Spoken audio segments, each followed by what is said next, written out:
Ya,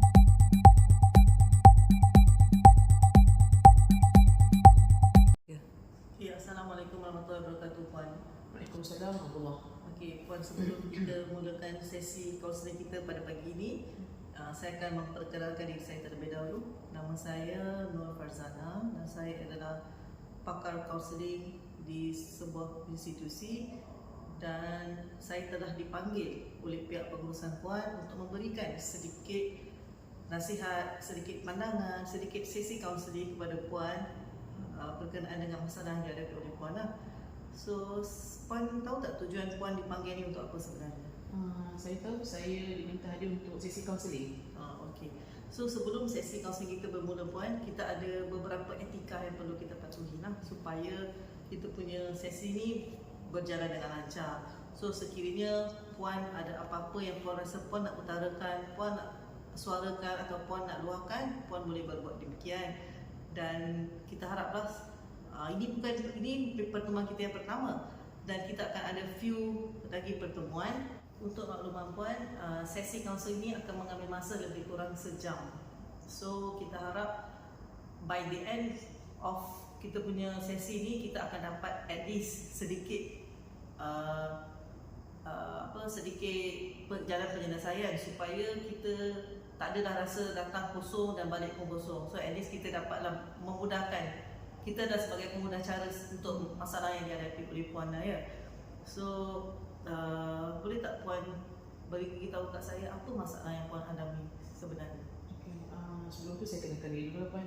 Saya nama Fatimah binti Bakar, berumur 30 tahun. Saya bekerja di agensi penguatkuasaan lah, sebagai pegawai penyiasat. Dan saya dah berkahwin, anak sepasang, seorang lelaki, seorang perempuan. Dan suami saya bekerja di syarikat swasta. Dan saya sebenarnya memang saya ada minta dengan pihak pengurusan saya lah untuk hadir sesi kaunseling. Disebabkan faktor yang utamanya, Puan, adalah tekanan di tempat kerja.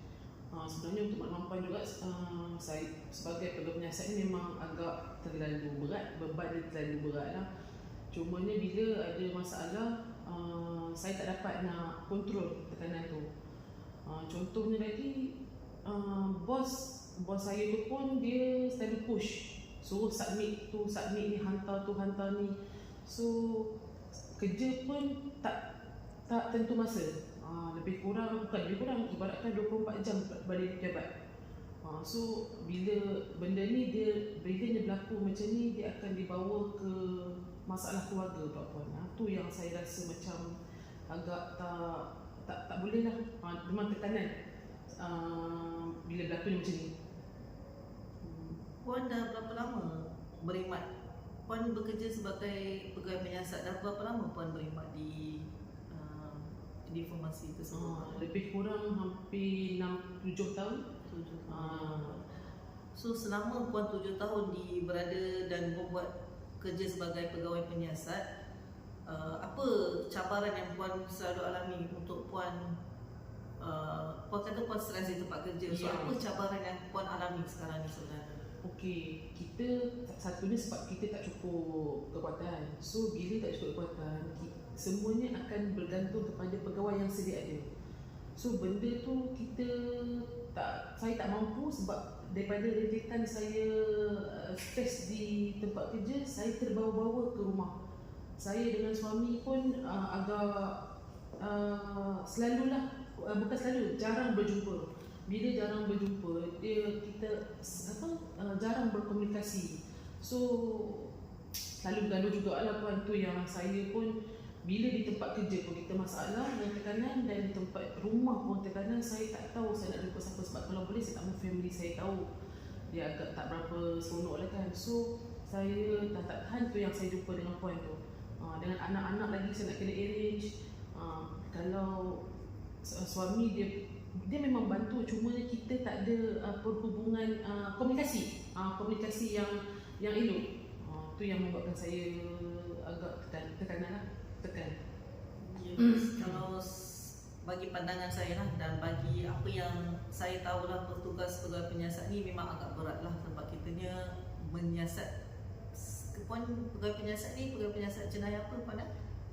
Jenayah komersial. Oh, commercial. Okay, so dia setahu saya dia melibatkan banyak dokumentasi lah Puan.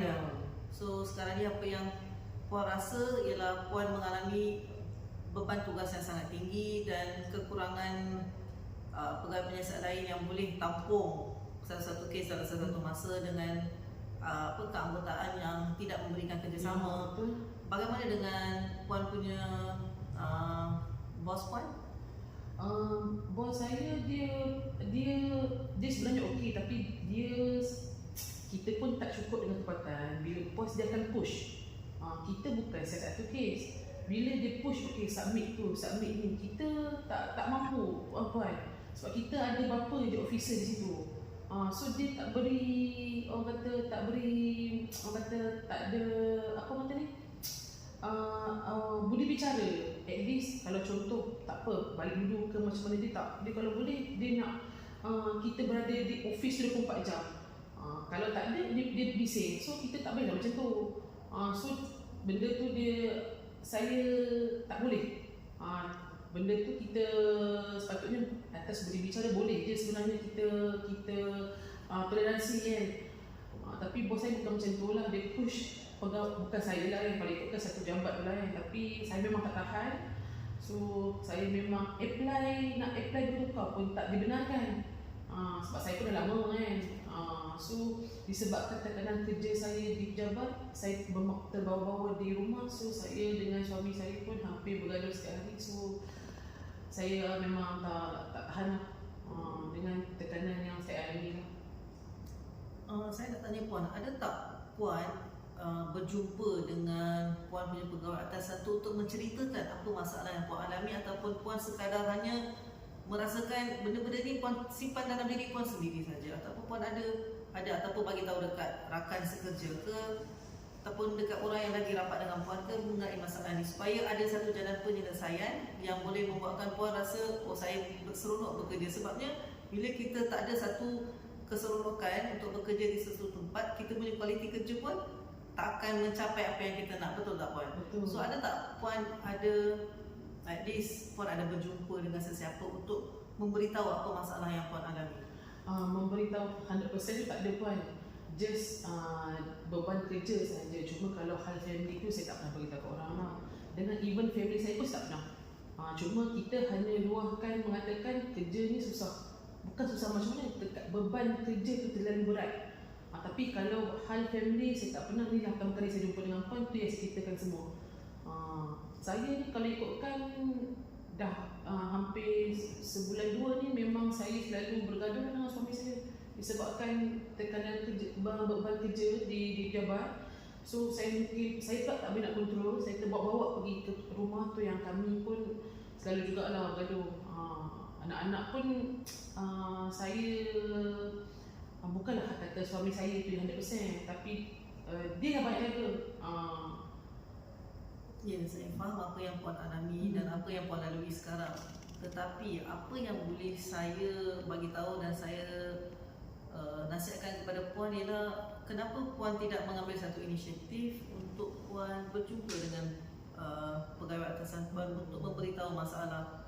Sebabnya kadang-kadang bos ni kadang-kadang dia tak faham apa yang kita lalui. So Puan boleh berjumpa dengan dia untuk memberikan justifikasi Puan. Kalau let's say satu hari nanti dia cakap kenapa kerja kamu tak selesai ke, kenapa kamu tak capai KPI ke, at least kamu ada backup. So bila Puan diam dan Puan tidak memaklumkan kepada sesiapa berkenaan perkara ini, so dia akan seolah-olah saya okey, saya boleh buat. So kenapa Puan tak mengambil inisiatif untuk berjumpa dengan pegawai atasan ataupun pegawai Puan rasa susah nak berkomunikasi dengan pegawai atasan Puan? Kenapa Puan bolehlah berjumpa dengan Puan punya ada pengurusan daerah ke? Puan ada inisiatif untuk setakat ni saya hanya bercerita dengan kawan-kawan lah. Pegawai atasan saya masih belum lagi lah. Nanti akan datang saya akan cuba lah untuk berceritakan apa masalah saya dekat pegawai saya dulu lah.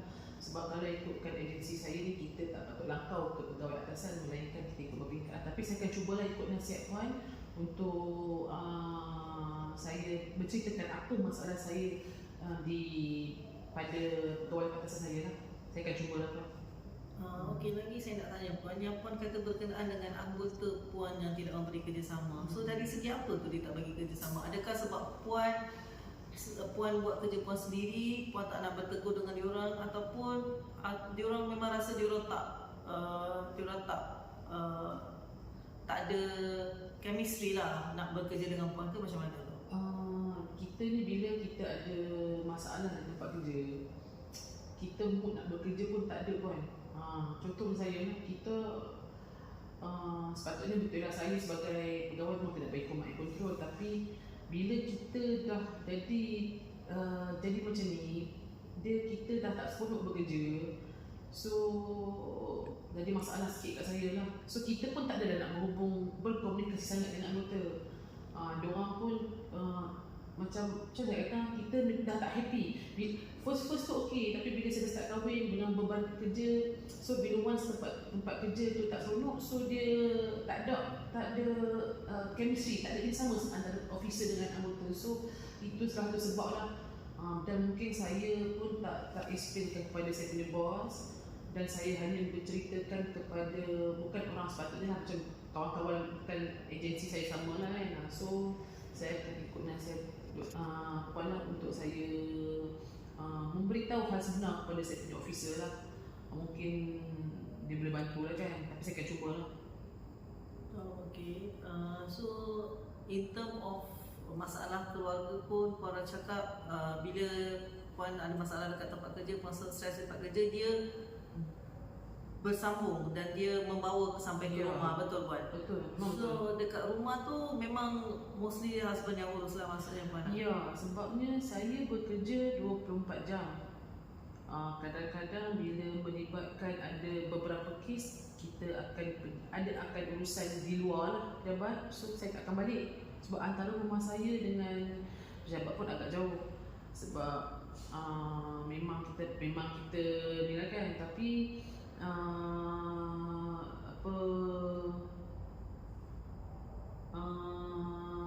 mengenai hal rumah memang kebanyakannya suami lah yang uruskan, sebab saya memang tak ada masa. Dan disebabkan tu lah saya dan suami pun mengalami masalah untuk berkomunikasi, dan selalu juga kami bergaduh. Kadang-kadang saya dengan suami pun agak dalam seminggu tu lebih kurang 3-4 hari dia jumpa, itu pun sekejap. Sebab dia bukan kaki tangan kerajaan dan dia pun kerja shift, so masa kami tak ada untuk bersama. So memang kami mengalami masalah sikit lah dari segi perkahwinan kami ni lah.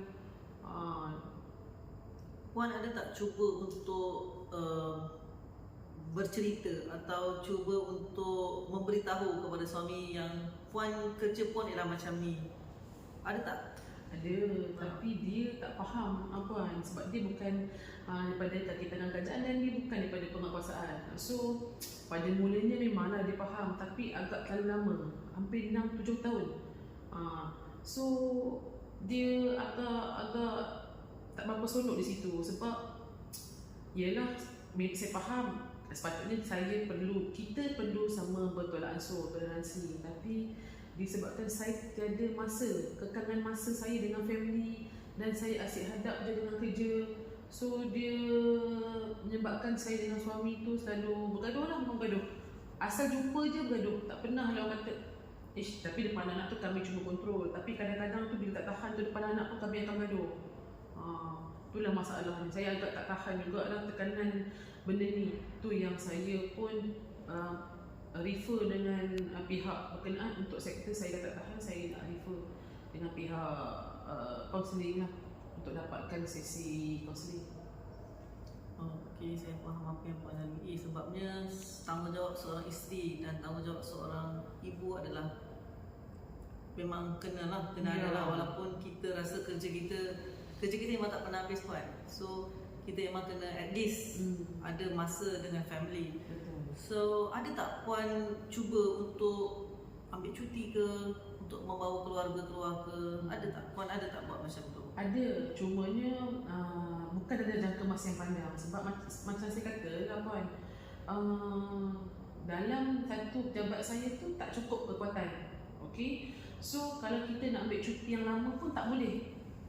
Yang lama dalam memang tak boleh lah. So kadang-kadang cuti saya pun dengan masa dengan suami saya, cuti pun tak sama. Tapi saya cuba juga cakap dengan saya punya pegawai atasan, tapi dia pun tak boleh. Sebab macam saya kata, kekuatan tak cukup, so kita pun tak boleh nak apply cuti panjang-panjang. Kalau saya dapat pun cuti tu mungkin tak sama.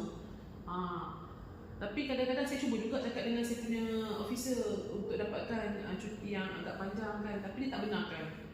So sepatutnya dari segi kebajikan tu memang tak ada sangat lah di pejabat.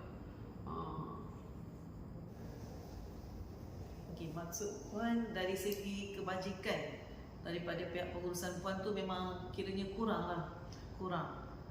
Ya Puan, dari segi kebajikan memang kurang lah. Macam seperti yang saya kata, kalau kita nak cuti, dia akan cut lah, dia tak akan bagi full. Kita minta contoh, kita minta 10, dia akan cut jadi separuh.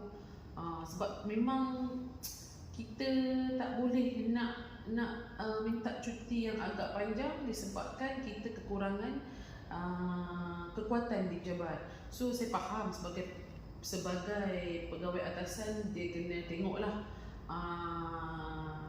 apa orang kata, keadaan di pejabat agak sesuai ke tak kan. Tapi macam saya memerlukan cuti yang agak panjang untuk saya spendkan dengan family. Tapi saya nak buat macam mana kan, dah tak dapat, kita pun tak boleh nak buat apa.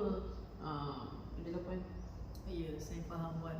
So saya akan buat satu kesimpulan lah untuk kita punya pertemuan kita yang pertama ni. Sebabnya pertemuan kita yang pertama ni, saya nak tahu apa masalah yang Puan alami, kenapa jadi macam ni, so that pada sesi-sesi yang akan datang kita akan dapat improvise sikit. So at least kita akan dapat jalan penyelesaian sedikit lah. So apa yang boleh saya rumuskan pada perjumpaan kita yang pertama ni adalah Puan mengalami tekanan di tempat kerja, di mana tekanan di tempat kerja ni dia membawa sampai ke rumah. So Puan tak boleh nak ada satu masa yang kualiti bersama keluarga, dan tekanan di tempat kerja ni membuatkan Puan tak boleh nak fokus dekat satu kerja lah di pejabat tu. So dengan keadaan persekitaran di pejabat Puan yang rasanya macam memang kiranya macam tak seronok lah nak kerja. Bila tak seronok nak bekerja tu, memang kita akan menghasilkan satu kualiti kerja yang tidak memberangsangkan lah. Betul. Bagi pendapat saya lah Puan ya. Betul Puan. So kita pada hari ini kita habiskan kita punya sesi kaunseling pada hari ini. Setakat ni saja Puan, dan kita akan berjumpa lagi pada sesi yang seterusnya dalam masa 2 minggu lagi ya Puan, dalam di tempat dan waktu yang sama. Baik. Okey, terima kasih Puan. Terima kasih juga kepada Puan sebab dengarlah saya punya sesi luahan saya lah. Terima kasih banyak. Okey, terima kasih. Thank you.